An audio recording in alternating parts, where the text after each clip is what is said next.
right, let's go ahead and get started for today.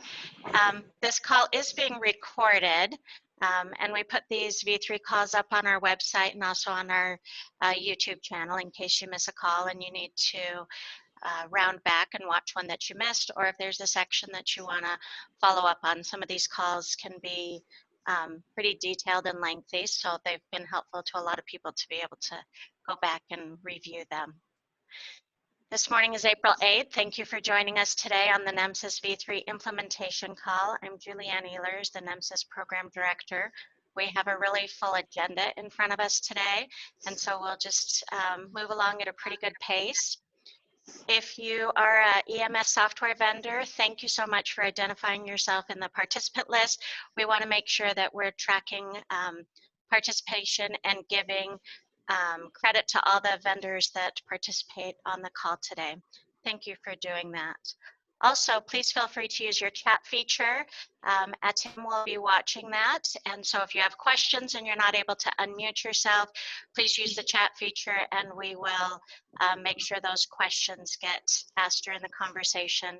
You're also welcome to unmute yourself and ask questions or contribute during the conversation.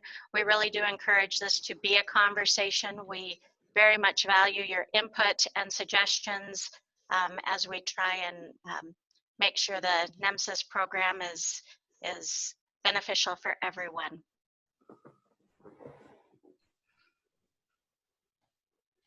You should all be able to see the agenda now. Looks like I have the very first topic, and I'm going to share my screen with you on the website for the currently available NEMSIS custom elements. Let me pull off my other things. So for the NEMSIS custom elements, we've had terrific participation and feedback from vendors, states, federal partners on trying to narrow down national custom elements that may be helpful to everyone as you're tracking this current pandemic. If you go to the NEMSIS website, we have a guidance document available. Try not to go too fast. Under latest news. And in the latest news here is where you'll find the guidance document that just gives some additional clarification on the custom elements that have been added to the National Custom Elements Library. This is a two-page report. It was updated April 2nd. So we added a couple of things like this max length of 255 for the e-history 902. So if you have the very first version of this, you just want to make sure that you've got the most current version. To find the National Custom Elements, it's under Technical Resources, National Custom Element Library. You click on the Custom Element Library. If you have not been into this library recently, sometimes it'll take a little while to load. Just be patient, it's coming online. Down here in the lower left corner, there's National Custom Elements. You can select that, and it will show each of the custom elements that are available for vendors to use. If you select any one of the details, it will bring you to the data dictionary details on those custom elements. You are welcome to use these. Of course, we encourage standardization of data elements as much as possible. But then also keep in mind that custom elements don't get forwarded to the National EMS database. So just a reminder on that. Are there any? Yes. Is there going to be a data set builder for these national custom elements? A data set builder? Let me ask Josh that. If we've got, Josh, would you like to answer that? Yes, we have published a state data set file for these custom elements. So if you go into the NEMSIS Git repository, in fact, Julianne, if we want to point them there, go back to the NEMSIS website and scroll down to the footer of the page. And Git repository. And then into NEMSIS states. And national public element, or national public elements. custom elements, sorry. So this folder structure is the same as with all the other state repositories. There's a resources folder that has that state dataset XML file. It also has a PDF with it, which is just a data dictionary view of those custom elements. Okay, thank you. Thanks for the question. Thanks, Josh, for showing us where that is. Any other questions on the custom elements? I know there was a lot of robust discussion about that, and we really, truly appreciate all of your input for those things.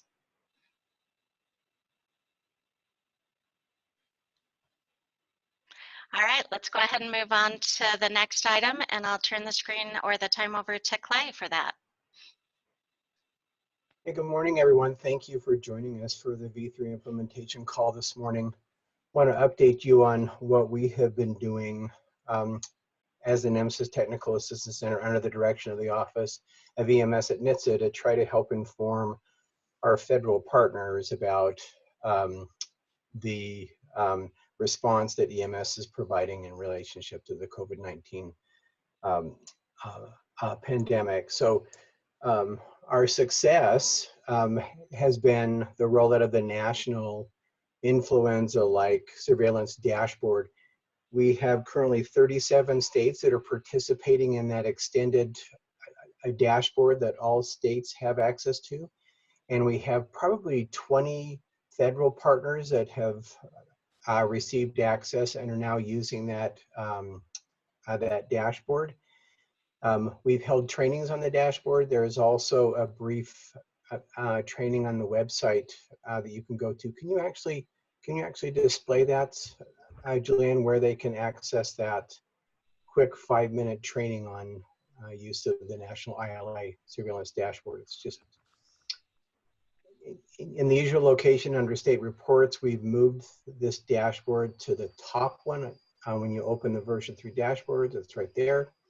There's a user guide, and then there's a 5-minute video there at the end, kind of a training video on how to use this.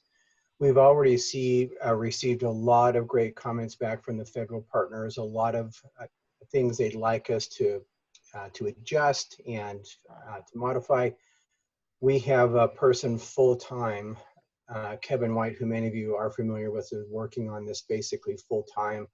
We'll try to make this data as timely as possible. As folks know, this dashboard is updated every morning at 6 a.m. Mountain Time, so it has the data from your state from yesterday. And the federal partners are finding this incredibly valuable. So thank you to those states who have been willing to share their data in this format during this time. And we would love to have additional states join us. So if your state is still considering adding your data to this view, we'd love to have you talk to myself or Monet, and we'll get you your data added so the federal folks can have the advantage of seeing what's happening in your state in regards to just the burden of ILI calls. So that's the success that's in active use right now. 2 other things we're working on in regards to working with a software company named Palantir. They have been organized to help develop what they're calling the National Common Operating Picture. They would like to, for example, include NEMSIS data in this national operating picture that brings in many sources of data so that the EMS data can be evaluated in reference to other data. So for example, one thing they're working on right now with state software vendors is to collect information regarding personal protective equipment, so PPE. They don't collect that at the national level, as you know, but they're working with ImageTrend, ESO, and others to provide that data to them to add to this national common operating picture so that that can be the demand side, and they have other sources claiming to be the supply side. And so that can really help our federal partners and the governors within states to kind of decide how best to distribute PPE is a great example. So that's in the work. The other thing that's in the works is starting on Thursday, Palantir, so the federal side will start receiving the exact data that we receive here at the National Technical Assistance Center, except for the protected elements. They'll be receiving that data on a daily basis directly into their servers. And so they'll receive what we call the public access data. So no geographic measures, no identification of agencies, or those type of elements that we always hold back from sending out. But they'll be able to receive those daily feeds between 150,000 and 200,000 records per day. They'll be able to use that data hopefully to continue to help us understand and characterize what's happening in the pre-hospital setting. So work continues there. Eric, from the national side, from the Office of EMS, is there anything that you want to add to that current, those current efforts? I know you've been incredibly busy on this front and many others. Maybe folks would like to know what you folks are busy with. Just to say that this is the first of what I suspect will be additional requests that will come from the NRCC. As we move forward, PPE is by far the #1 topic. Telemedicine is a very close second. The ability to track telemedicine, the ability to show the actual decision was made based on a COVID potential patient or a COVID known positive patient being transported somewhere else or other than the local hospital, or not being transported, treated in place, is of extreme interest to this group. So we've been talking a little bit about what could be done to track that and how that could be monitored over time. I think you're going to see additional requests from us as to what you're being asked to at the state level produce on a routine basis. Is that something that we can produce as a national dashboard or as a national data set, out of the national data set? Or is it something we need to ask the state directors again for access to? The goal being to take some of the burden off the state data managers and have routine reports set up by the NEMSIS TAC and present those as part of the common operating picture that Palantir has been asked to design.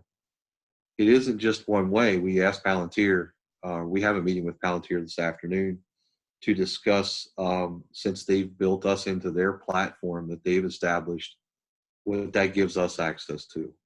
So in the past, we've talked about integrating with hospitals. We've talked about integrating with public health agencies. This might be the opportunity to explore that a little bit. We have not discussed it beyond setting up a meeting. So hopefully by the next time we get together, I'll be able to give you more information. That's all I have, but I will be more than happy to answer any questions that I possibly can.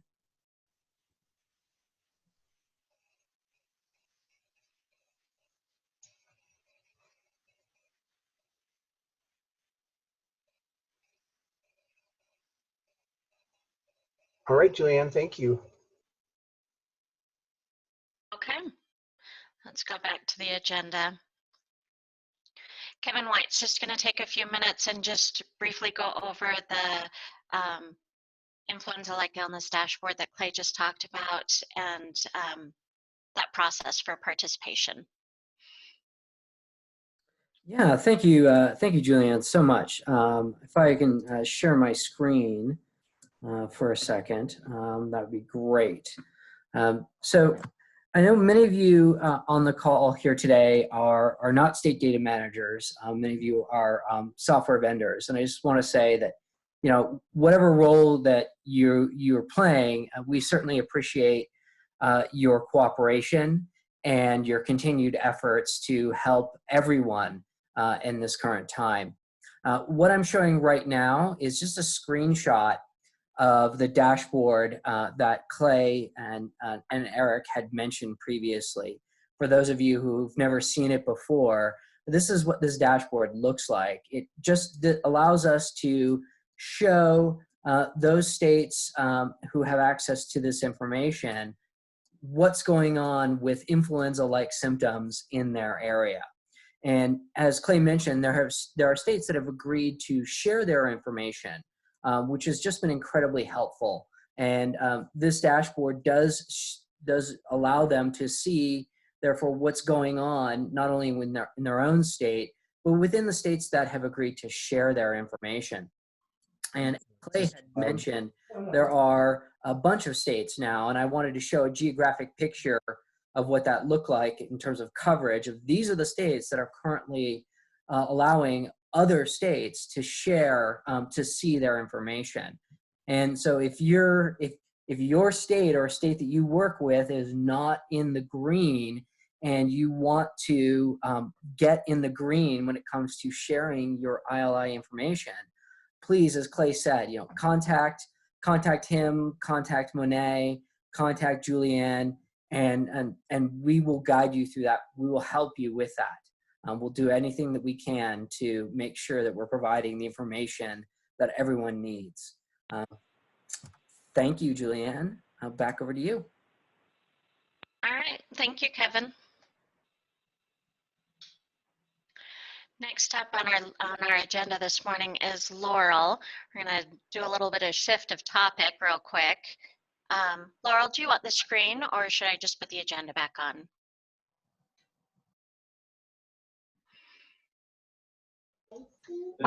You can just go ahead and show the agenda. Okay.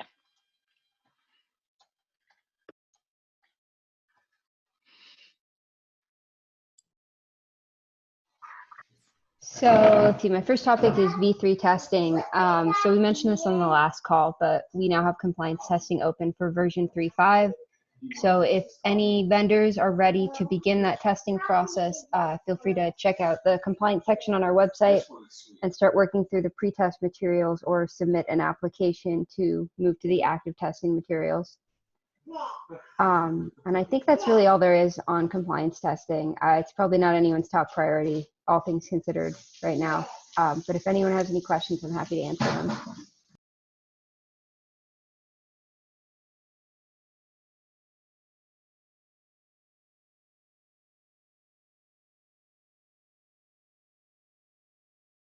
All right, Josh, do you want to talk a little bit about the 3.4 Schematron rewrite? Yes, and Julianne, if you could go to the NEMSIS website, to the Schematron page, that would be great, under technical resources. So we briefly mentioned this on the last call, but we had lots of discussion, so that it was at the very end. So we just want to touch on it again, just to restate that we have finalized updates to the Schematron rules, the national Schematron rules for version 3.4.0. And so if you go to the Schematron page of the NEMSIS website, you'll first see the rules for NEMSIS 3.5, which have been out for several months now. And then if you scroll further down, you'll see all of the resources and rules for 3.4. And notice that these were updated on March 20th. So that's where you can grab the new rules.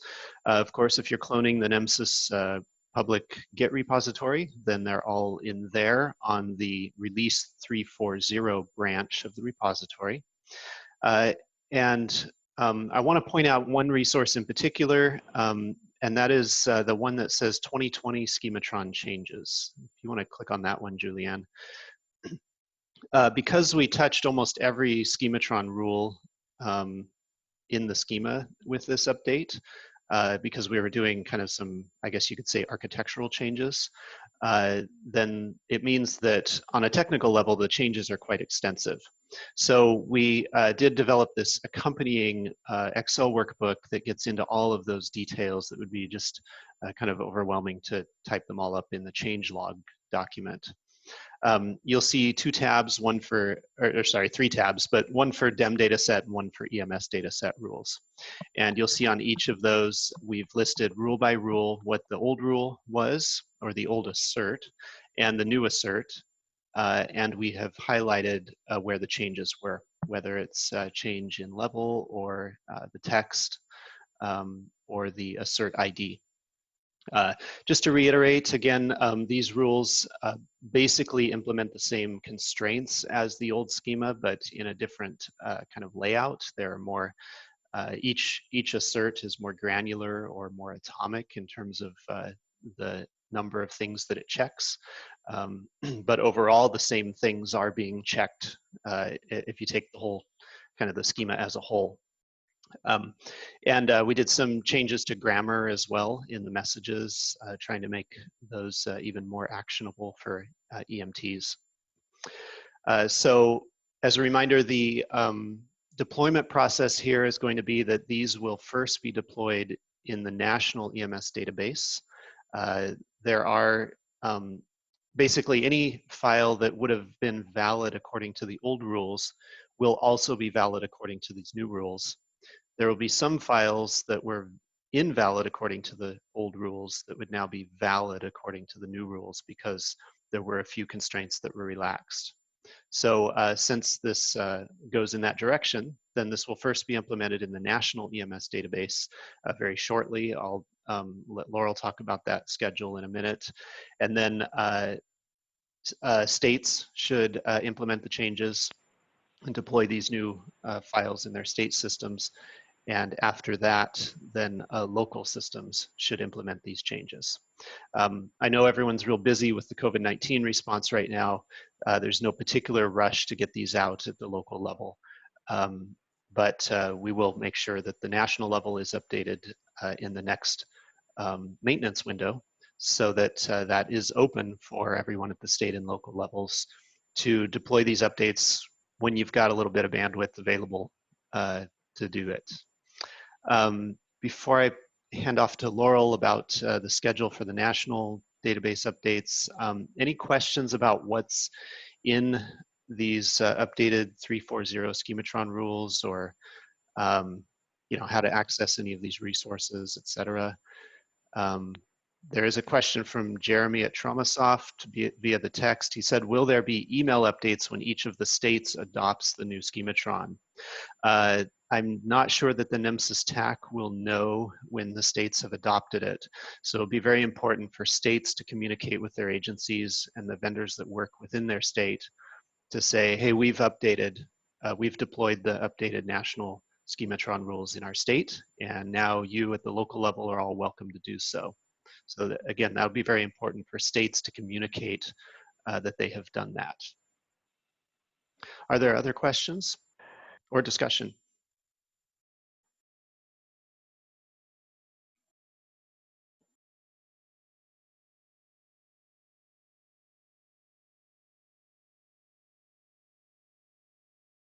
Okay, if any questions come up, be sure to contact the NEMSIS TAC. We'll be happy to help out with answers to those.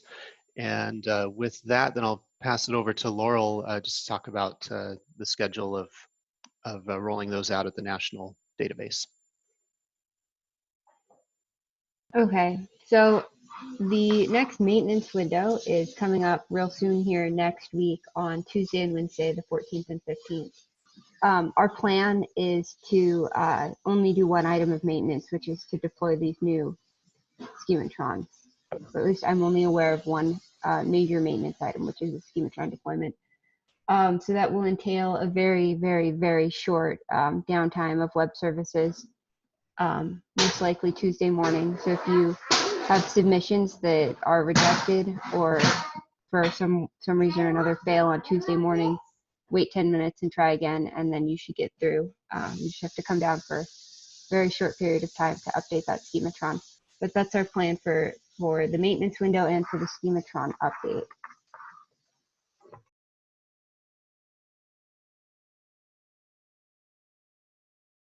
Are there any questions for Laurel or Josh on those issues? So once you guys do the update, all files will be checked against the new Schematron on after the 15th? Yes, that's our plan. And I'm sorry, I misspoke. We don't have to take the web services down. You will be able to continue submitting files. Your response codes might be slightly delayed while we're making the updates.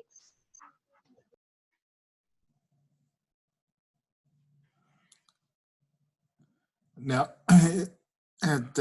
do any of the vendors have any clue if this is going to involve a lot of work to make changes? Because I know that our state, we can have this up and done as soon as NEMSIS is done. So this might be better answered by Josh, but my understanding is that the rules are functionally equivalent to the old rules. So in terms of changes in behaviors or the sorts of results people are getting, that should not be a change. Deploying Schematron should be a relatively easy task for all compliant NEMSIS vendors. Part of compliance testing is asking them to implement a new Schematron file within a 1 hour period of a testing call. So everyone should be able to deploy the file quickly once the state is ready to do so. Yeah, and I would think some of the work at the state level might have to do with documentation that the state provides to their agencies about what the rules are, that kind of stuff. But yeah, if a state is ready to deploy these immediately after NEMSIS does, then that's great. The state could go ahead and do that. And if it takes a while for the local level products to get that deployment done, it's not going to be a huge deal. There will be a few files that would potentially fail validation at the local level that if they had updated to the new rules, they would actually pass validation and would send the record on to the state. So in other words, if they don't update at the local level, then it's sort of status quo, everything working the way it was before. There's nothing in the update that's going to cause the state to reject a file that it would have accepted in the past. Okay, thank you.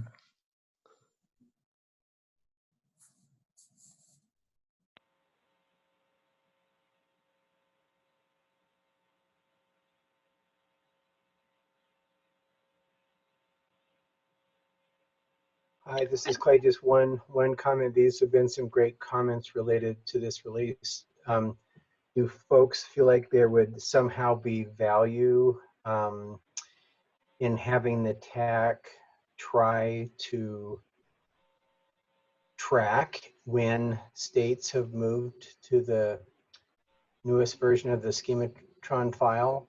I realize technically Josh has done a great job of describing the implications of this, and they're minor, but if folks still feel like providing a one place to identify which state systems have migrated, we would certainly be willing to help with that if there is value there.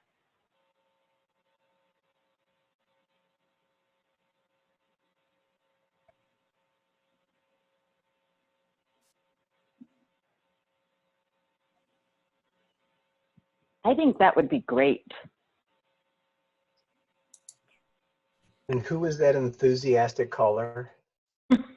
Hey, Clay, it's Jen.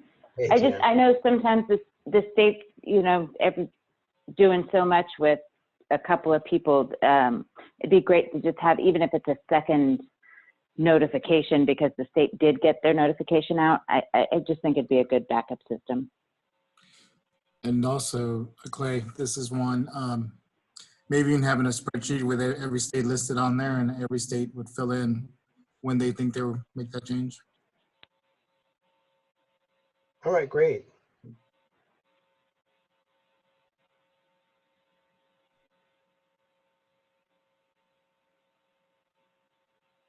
Thank you, Juan and Jen, appreciate it. We will work on that and get something in place.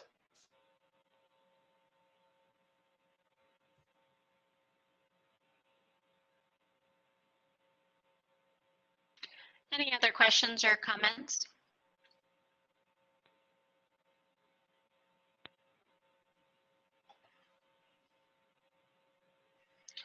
I'll take the next item really quick, and it's just the availability of the V350 Extended Data Dictionary. We'll go back to the NEMSIS website, and you can find this under Technical Resources, Data Dictionaries and XSD. Here are the 350 products, and under that is Extended Data Definitions. And this is an update to the 3.4 version that was built in collaboration between NEMSIS and NESEMSO. And the extended data definitions just provides some additional clarity and guidance in some of the data elements that are collected. So this has proven to be very helpful for new users and also for people utilizing the data and doing research into the data. So this has been updated and is available on the website for 3.5. And that's right there under data dictionaries and XSD.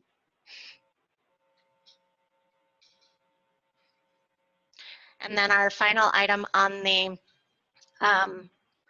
for the scheduled discussion, Clay's going to talk just a little bit about the NEMSIS 3.5.0 timeline. Yeah, thank you, Julianne. Could you go to the NEMSIS website and just the opening page there will show folks how to find, again, the timeline, the release timeline for version 3.5. And so if you could click on that link there, thank you.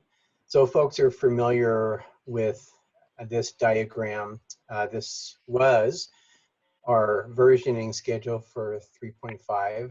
I want to call your attention to the green flags that talk about the availability of a software that's compliant to the 3.5.0 standard. These flags were posted at these locations based on consensus. It was basically states that asked if we could put these in just to help them and software companies with the coordination of moving from one version of the standard to another version.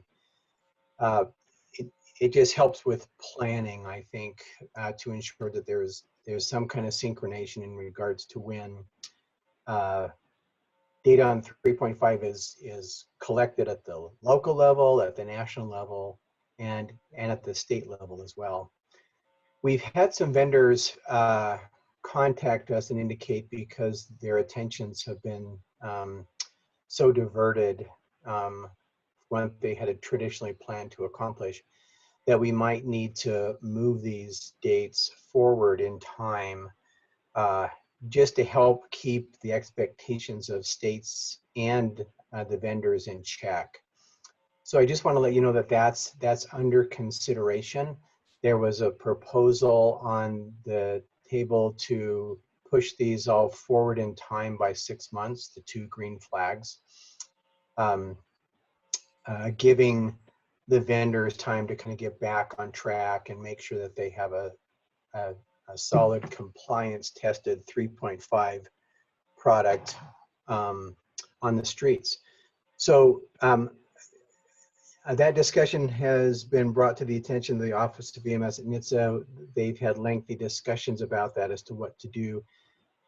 They'd like to wait until we get a little bit farther here into the response to COVID-19 to know exactly how far to push those things forward. So I just want to let you know that that's under consideration, and I imagine that we'll be moving those 2 time points forward in time by probably at least 6 months. So just to keep people aware that there will be that change in the versioning schedule. Any questions about that?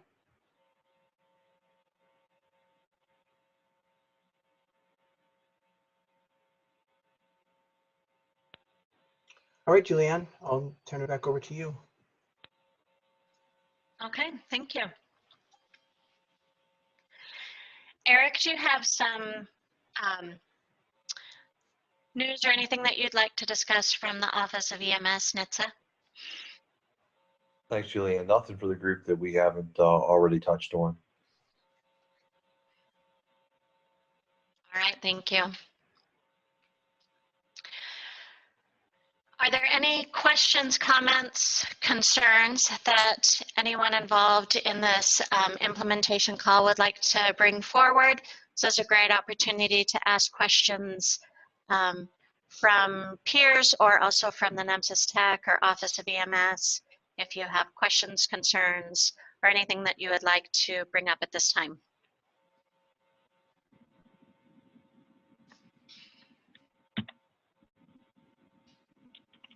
Hey, Julianne. Yes. Have we talked yet about including what are now the national custom elements and values into the 3.5 data set?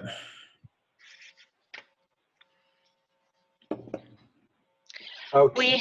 Oh, Yes. Go ahead, Clive. Oh yeah, Keenan, that's a great question. So you're talking about maybe the elements we developed in regards to the approach for an infectious disease outbreak, adding those to 3.5. Is that kind of what you're saying? Correct. I remember when we extended the value for e-payment, whatever, for the additional signers, we kind of sort of started down that route. And I mean, if we're going to have national custom elements now, is it really prudent of us to go into the next data set and still have to have those same custom elements if we're so early in the development? Yeah, that's a really good point, Keenan. There has been some discussion about this, but it's been very limited. But I'm really glad that you brought it back up. We'll have to consider that as we kind of get on the back end of this a little bit. As folks know, CMS, and as Eric from the Office of EMS mentioned, they're continuing to determine how they can best offer reimbursement options for the idea that EMS is supposed to do their best not to deliver patients to emergency departments. And so how that will all play out is still kind of in flux as well. I know that they've added some codes for alternative destinations, and that will continue to develop. I would imagine that those are going to have to also be national custom elements as well as they finalize some of those decisions. So yeah, Keenan, your comments are very well taken, and I think that we'll clearly need to determine how best to move forward with all of these pieces that have become important to handle this type of a situation. So I wish we had a definitive answer, but it's still on the table, Keenan, for sure. Okay.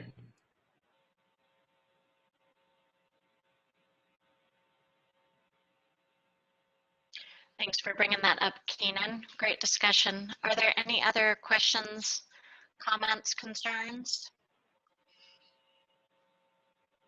Is there any update on whether the annual meeting will be affected? The August 2020 annual meeting?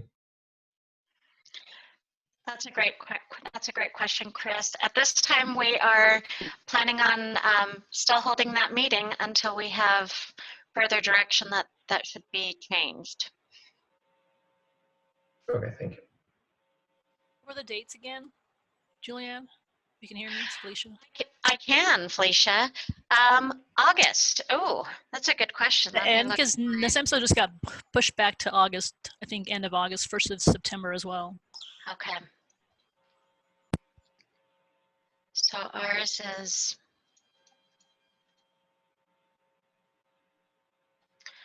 August 23rd for boot camp, and then 24th and 25th for the standard meeting. I think that works, but it's kind of back-to-back meetings for people going to both of them. Right. Yeah, Felicia, that's a really good point. Could you forward that email that made that announcement? I think I saw that, but Yeah, we heard about it on our Western Plains meeting, just our regional meeting, but I'll forward what I found from those guys, or what I heard from those guys. All right, thank you. That'll be helpful.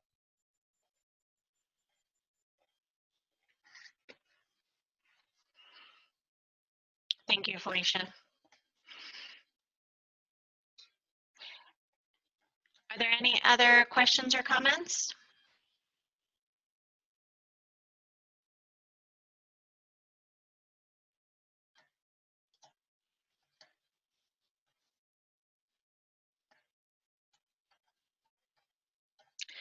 All right, our next meeting is April 22nd. As always, we hold our V3 implementation calls on the second and fourth Wednesdays of the month. Hopefully you all are receiving the Google group notifications. If you need to be added to that, just give us a holler and we're happy to put you on the Google group notifications. Thank you so much for being with us this morning. We appreciate you taking time out of your busy schedules. We know this is a crazy time.